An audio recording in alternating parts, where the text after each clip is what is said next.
Bismillahirrahmanirrahim. Assalamualaikum warahmatullahi wabarakatuh. Alhamdulillah wassalatu wassalamu ala Rasulillah wa ala alihi wa sahbihi wa mawalah. Wa ba'd. Para penuntut ilmu dimanapun antum berada, semoga Allah Subhanahu wa taala melimpahkan rahmat dan berkahnya kepada antum semua. Kita lanjutkan kembali pelajaran akidah, membahas kitab Thalathatul Usul wa Adillatuha, atau 3 landasan utama dan dalil-dalilnya yang ditulis oleh Syekh Muhammad bin Abdul Wahhab At-Tamimi rahimahullahu taala. Ini adalah pertemuan ke-8 dari materi akidah. Insyaallah akan membahas tingkatan kedua dari agama Islam, yaitu tentang iman dan rukun-rukunnya. Penulis berkata, al-martabatu tsaniyah al-iman wa huwa bid'un wa sab'una syu'bah. فأعلاها قول لا إله إلا الله وأدناها إماطة الأذى عن الطريق والحياء شعبة من الإيمان. Tingkatan kedua dari agama Islam adalah iman. Iman memiliki kurang lebih 70 cabang. Cabang yang paling tinggi adalah ucapan la ilaha illallah, sedangkan yang paling rendah adalah menyingkirkan gangguan dari jalan. Dan sifat malu adalah salah satu cabang iman. Iman secara bahasa adalah al-iqrar atau pengakuan atau pembenaran. Sedangkan secara syar'i, iman adalah ucapan dengan lisan, keyakinan dengan hati, dan amalan dengan anggota badan dan hati, bertambah dengan ketaatan dan berkurang dengan kemaksiatan. Definisi iman yang benar menurut syar'i harus memenuhi 4 poin di atas, yaitu yang pertama, ucapan dengan lisan, yang kedua keyakinan dengan hati, dan yang ketiga amalan dengan anggota badan dan hati, yang keempat bisa bertambah dengan ketaatan dan bisa berkurang dengan kemaksiatan. Jika tidak memenuhi 4 poin tadi, maka definisi iman keluar dari definisi iman menurut akidah Ahlus Sunnah wal Jamaah. Lalu apa dalil 5 poin tersebut? Dalilnya adalah sabda Nabi sallallahu alaihi wasallam, "Fa'alaha qaulu la ilaha illallah." Artinya, yang paling tinggi adalah ucapan la ilaha illallah. Ini menunjukkan bahwa ucapan lisan adalah bagian dari iman. Wa adnaha imatatul adza 'anit thariq. Yang paling rendah adalah menyingkirkan gangguan dari jalan. Ini menunjukkan bahwa amalan atau perbuatan adalah bagian dari iman. Wal haya'u syu'batun minal iman. Dan rasa malu adalah bagian dari iman. Ini menunjukkan malu yang merupakan salah satu amalan hati. Ini menunjukkan adalah bagian dari keimanan. Lalu apa dalil tentang iman bisa bertambah dan berkurang? Allah Ta'ala berfirman dalam Al-Quran surah At-Taubah ayat 124, ayyukum zadatu hadhihi imana. Artinya, siapakah di antara kamu yang bertambah imannya dengan turunnya surat ini? Ayat ini merupakan dalil tentang bahwasanya iman bisa bertambah. Jika iman bisa bertambah, itu artinya iman bisa berkurang. Dan dalil tentang iman bisa berkurang adalah sabda Nabi sallallahu alaihi wasallam, "Ma ra'aitu min naqisati aqlin wa dinin." Tidaklah aku melihat orang yang kurang akal dan agamanya. Ini menunjukkan bahwasanya iman bisa berkurang. Jadi demikianlah definisi iman yang benar menurut akidah Ahlus Sunnah wal Jamaah, mencakup 5 poin tadi. Ucapan dengan lisan, keyakinan dengan hati, dan amalan dengan anggota badan dan hati. Bisa bertambah dengan ketaatan dan bisa berkurang dengan kemaksiatan. Jika tidak memenuhi 5 poin tadi, maka keluar dari definisi akidah Ahlussunnah wal Jamaah. Kemudian penulis menjelaskan tentang rukun iman. Beliau berkata, wa arkanuhu sittah, dan rukun iman ada 6. An tu'mina billah wa malaikati wa kutubi wa rusuli wal yaumil akhir wa bil qadari khairihi wa syarrih. Rukun iman yaitu engkau beriman kepada Allah, kepada malaikatnya, kepada kitab-kitabnya, kepada rasul-rasulnya, kepada hari akhir, dan beriman kepada takdir baik maupun buruk. Dalil dari rukun iman ini adalah firman Allah Subhanahu wa taala dalam surah Al-Baqarah ayat 177 sebagaimana yang dinukil oleh penulis. Beliau mengatakan wad dalilu ala hadhihi al-arkan as-sittah qauluhu ta'ala. Dalil rukun iman adalah firman Allah Subhanahu wa taala, "Laisal birra an tuwallu wujuhakum qibala al-masyriq wal maghrib, walakinnal birra man amana billahi wal yawmil akhir wal malaikati wal kitabi wan nabiyyin." Artinya, bukanlah menghadapkan wajahmu ke arah timur dan barat itu sebuah kebaikan. Akan tetapi sesungguhnya kebaikan itu ialah beriman kepada Allah, hari kemudian, malaikat-malaikat, kitab-kitab, dan nabi-nabi. Ayat ini menunjukkan bahwa rukun iman adalah beriman kepada Allah, beriman kepada hari akhir, beriman kepada malaikat, kepada kitab-kitab, dan kepada nabi-nabi. Lalu dalil tentang takdir ada di mana? Ada di Al-Quran surah Al-Qamar ayat 49 sebagaimana dinukil oleh penulis. Beliau mengatakan wa dalil qadri qauluhu ta'ala inna kulla syai'in khalaqnahu biqadar. Dalil tentang takdir adalah firman Allah Ta'ala, sesungguhnya kami menciptakan segala sesuatu menurut ukuran atau menurut takdir. Kita jelaskan rukun iman satu persatu dengan sedikit perincian. Yang pertama, iman kepada Allah. Iman kepada Allah mencakup 4 poin. Yang pertama, beriman dengan keberadaan Allah atau wujud Allah. Yang kedua, iman dengan tauhid rububiyah. Artinya, beriman bahwa Allah lah satu-satunya pencipta, pemberi rezeki, dan pengatur seluruh alam. Yang ketiga, iman dengan tauhid uluhiyah. Artinya, beriman bahwa Allah sajalah yang berhak untuk disembah. Dan yang keempat, iman dengan nama-nama dan sifat Allah Subhanahu wa ta'ala. Kita meyakini adanya Allah Subhanahu wa ta'ala dengan 4 cara. Yang pertama, dengan akal. Mustahil bagi akal membayangkan adanya makhluk atau ciptaan tanpa adanya pencipta. Allah Ta'ala berfirman dalam Al-Quran surah At-Tur ayat 35, Am khuliqu min ghairi syai'in am humul khaliqun. Artinya, apakah mereka diciptakan tanpa sesuatu pun ataukah mereka yang menciptakan diri mereka sendiri? Yang kedua, kita meyakini adanya Allah Subhanahu wa ta'ala melalui perasaan atau panca indera. Hal ini bisa kita rasakan saat seseorang mengalami kesulitan.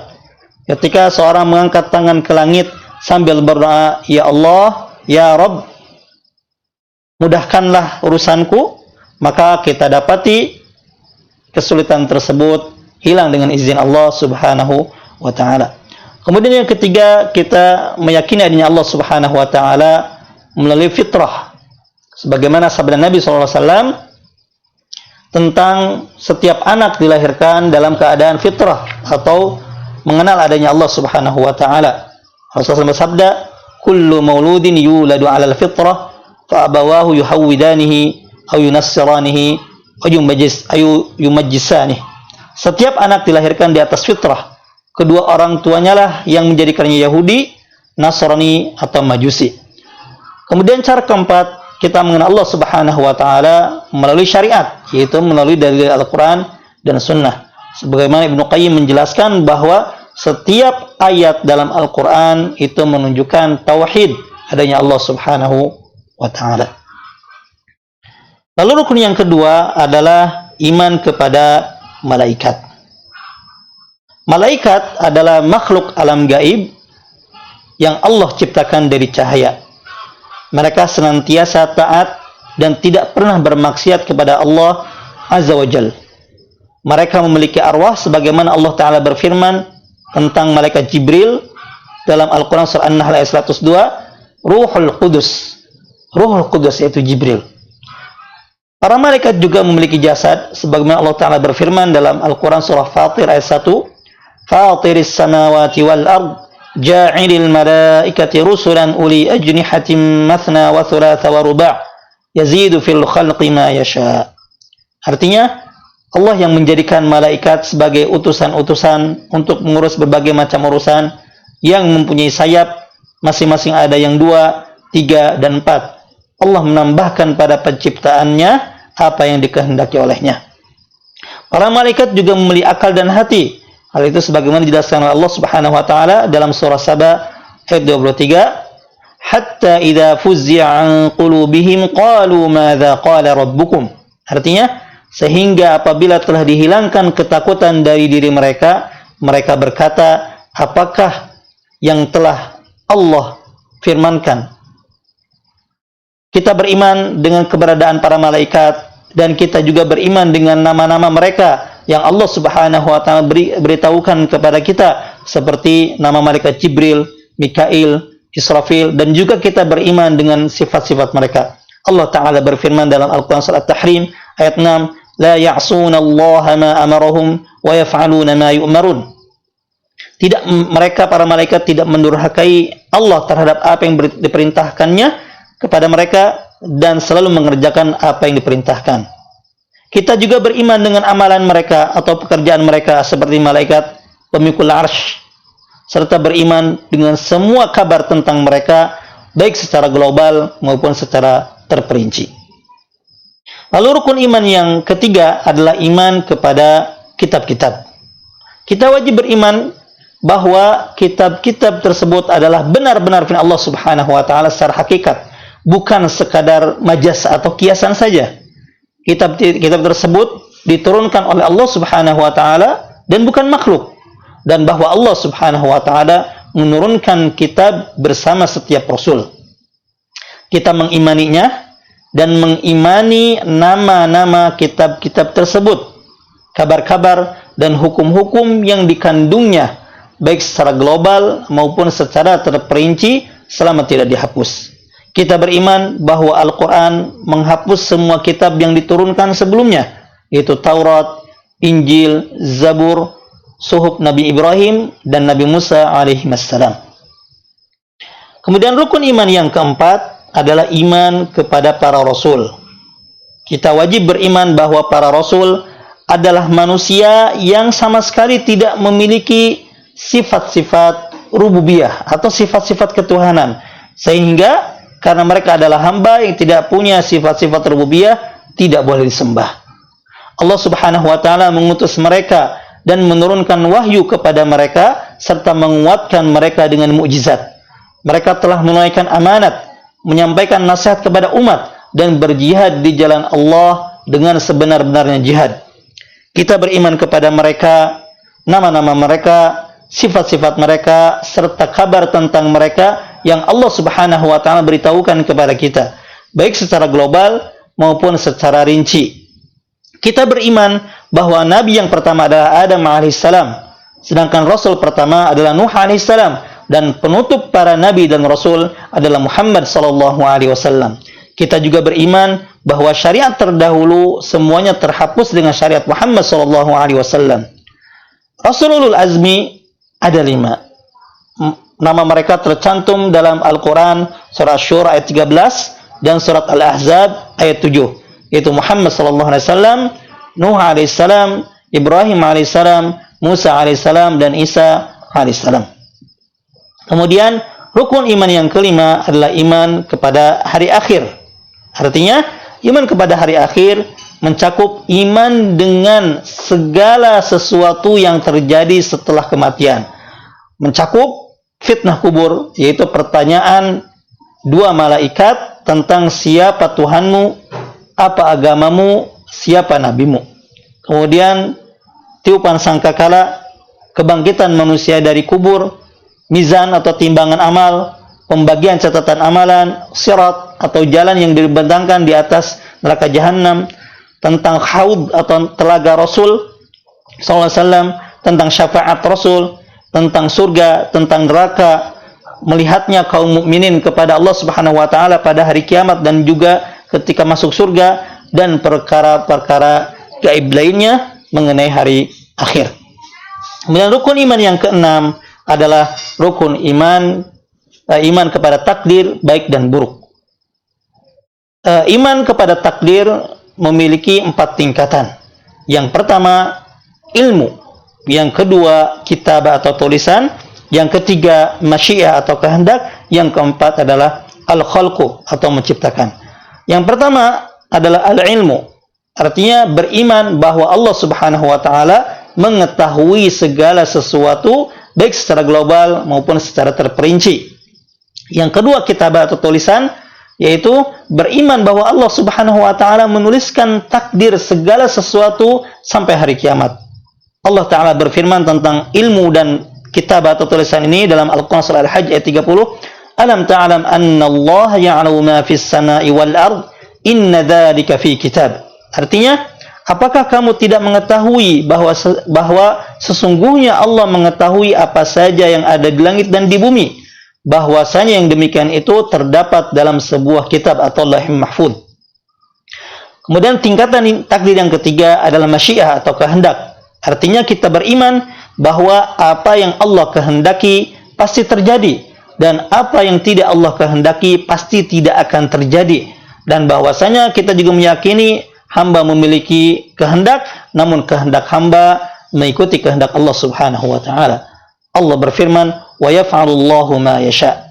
Dan Allah memperbuat apa yang Dia kehendaki. Al-Qur'an surah Ibrahim ayat 27. Kemudian tingkatan takdir yang keempat, iman kepada takdir yang keempat adalah al-khalqu atau menciptakan. Artinya kita beriman bahwasanya Allah Subhanahu wa taala menciptakan hamba beserta perbuatan mereka.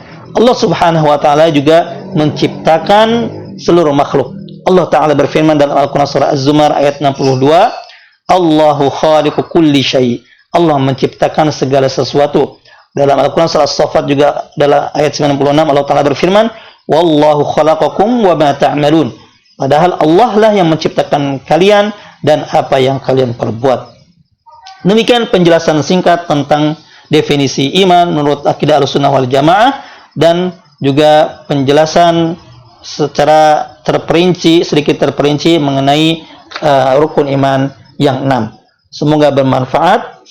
Assalamualaikum warahmatullahi wabarakatuh.